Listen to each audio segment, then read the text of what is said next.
Assalamualaikum warahmatullahi wabarakatuh. Baik, teman-teman semua, langsung saja kita simak video ini. Termasuk ikhwas sekalian tidak boleh bersalaman setelah sholat kalau dijadwalkan, itu dianggap bagian paket dengan sholat berjamaah. Jadi dianggap nggak enak kalau nggak salaman, gitu kan. Lain kalau habis sholat memang kebetulan kita mau pamit, mau jalan, kemudian salaman, tidak dihubungkan dengan zikir habis sholat ya. Dengan habis sholat itu tidak ada masalah. Tapi kalau kayak kita biasa di Indonesia ini kan sudah jadi tradisi salaman. Hati-hati, jadi nggak boleh.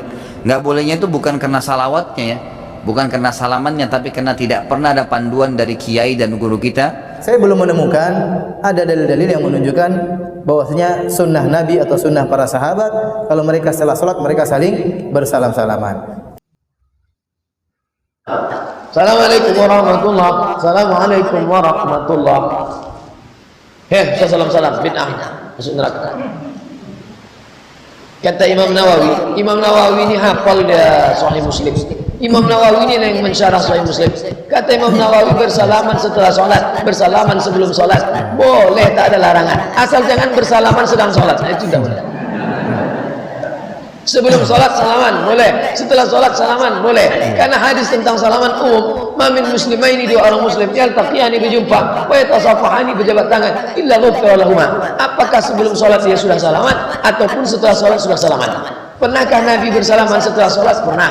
Nabi selesai sholat, datang sahabat mencium tangannya, menyalaminya.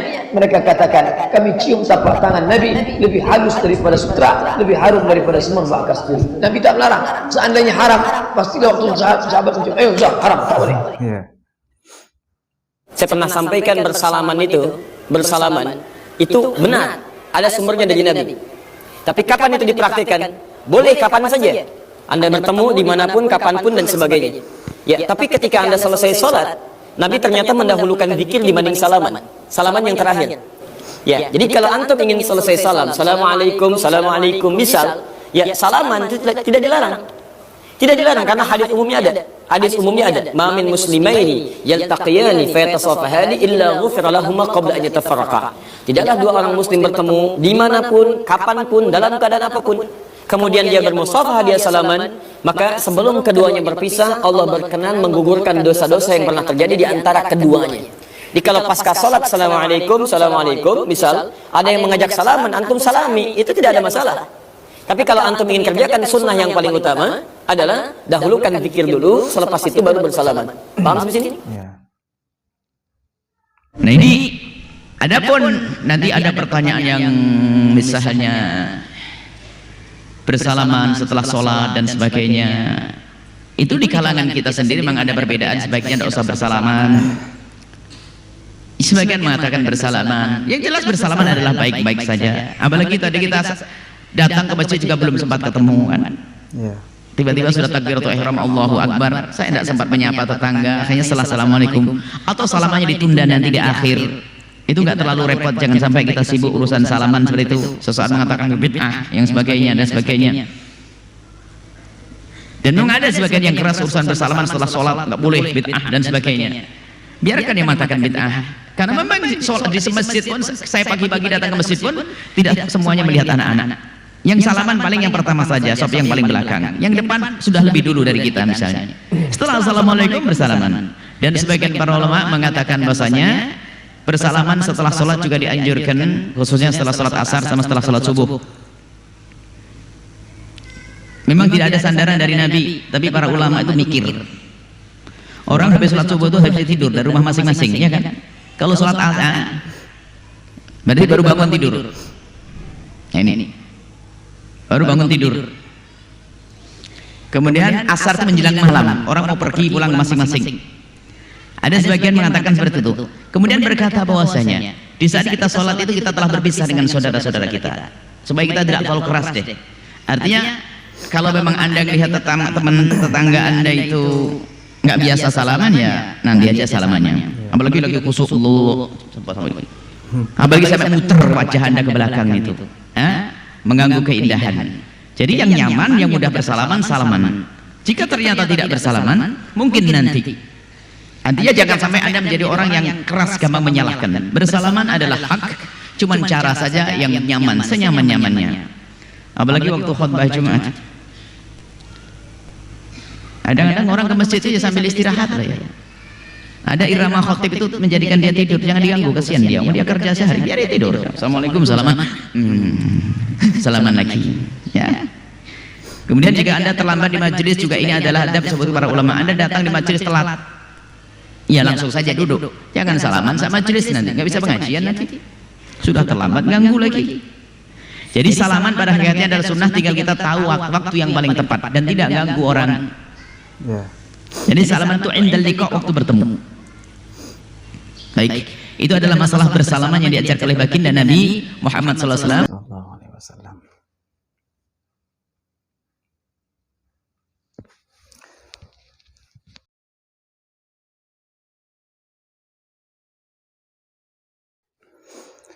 Baik, teman-teman, kita sudah bersama-sama menyimak sebuah video yaitu yang membahas tentang bersalaman setelah sholat fardu. Nah, teman-teman, kita sering melihat atau bahkan kita sendiri juga pernah atau sering ketika kita sholat di masjid, teman-teman ya, berjamaah di masjid. Ketika selesai kita sholat, selesai kita sholat, nah tiba-tiba di samping kita kanan kiri itu ada yang menyalami kita, ingin bersalaman dengan kita. Nah itu kan sering sekali teman-teman ya. Bahkan saya juga sering ketika bersolat jamaah di sebuah masjid. Nah itu teman-teman, biasanya orang-orang yang bersalaman itu setelah sholat fardu itu kan kebanyakan kita yang Ahlus Sunnah wal Jamaah, apalagi biasanya orang-orang NU teman-teman ya. Nah, berdasarkan tadi apa yang sudah disampaikan tadi oleh ada Gus Baha, Masya Allah, beliau luar biasa. Ada Ustadz Adi Hidayat, ada Ustadz Abdul Somad, dan juga Buya Yahya, teman-teman. Kalau kita menyimak melihat tadi di awal video, yaitu Ustadz-Ustadz seperti Ustadz Firanda dan Ustadz Khalid, mereka mengatakan tidak ada dalilnya. Tidak ada dalilnya setelah bersalaman, setelah sholat fardu bersalaman. Ya memang betul teman-teman ya. Jadi mereka ini benar-benar tidak mau sekali bersalaman. Artinya ketika selesai sholat fardu, mereka itu tidak yang berpaham Wahabi ini atau Salafi ini tidak sama sekali mengerjakan melakukan yang namanya salaman, teman-teman ya, setelah sholat fardu. Nah, kalau kita kan selaku Ahlus Sunnah wal Jamaah itu kan beda, teman-teman. Nah, mereka mengatakan tidak ada dalilnya, tidak ada tuntunannya dari Nabi. Namun ulama-ulama kita, yaitu ulama Ahlus Sunnah wal Jamaah, itu punya dalil, teman-teman ya. Bukan berarti tidak punya dalil. Nah, seperti tadi yang sudah disampaikan oleh Ustadz Adi Hidayat, Ustadz Abdul Somad, nah, Buya Yahya dan juga Gus Baha. Nah, bukan berarti setelah bersalaman setelah sholat fardu itu tidak boleh atau dilarang, teman-temannya. Melainkan ada ulama yang menganjurkan, dan juga kita juga harus melihat situasi dan kondisinya gimana, teman-teman ya. Jadi tidak ada larangan kita yang selaku Ahlus Sunnah wal Jamaah ini. Nah, seperti yang menarik tadi ada perkataan dari Gus Baha bahwa kalau kita sehabis sholat fardu boleh ngecek HP, kan itu sudah hal yang biasa, teman-teman ya. Ketika habis sholat kita langsung melihat HP, handphone, ngecek-ngecek. Nah, ada yang ke kamar mandi, itu sering, teman-teman ya. Nah, kalaulah hal yang seperti itu boleh, kenapa salaman dilarang? Nah, seperti itu teman-teman ya. Bukankah hadisnya juga, dalilnya juga sudah jelas, meskipun dalilnya itu umum, namun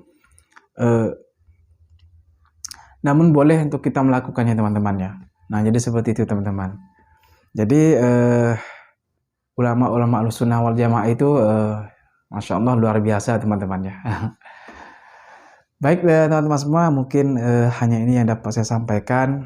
Apabila ada kesalahan yang saya sampaikan, mohon dimaafkan yang sebesar-besarnya, karena saya menyampaikan berdasarkan apa yang saya tahu dari setelah saya menyimak video tadi. Baik teman-teman, terima kasih sudah menyimak video ini. Mudah-mudahan bisa bermanfaat dan bisa diambil ilmu dari video ini. Dan juga terima kasih kepada teman-teman semua yang sudah mensupport atau mendukung channel Daun Dakwah ini. Mudah-mudahan bisa terus berkembang channel ini dan bisa memberikan manfaat dan ilmu untuk kita semua. Baik teman-teman semua, cukup sampai di sini dan saya akhiri. Assalamualaikum warahmatullahi wabarakatuh.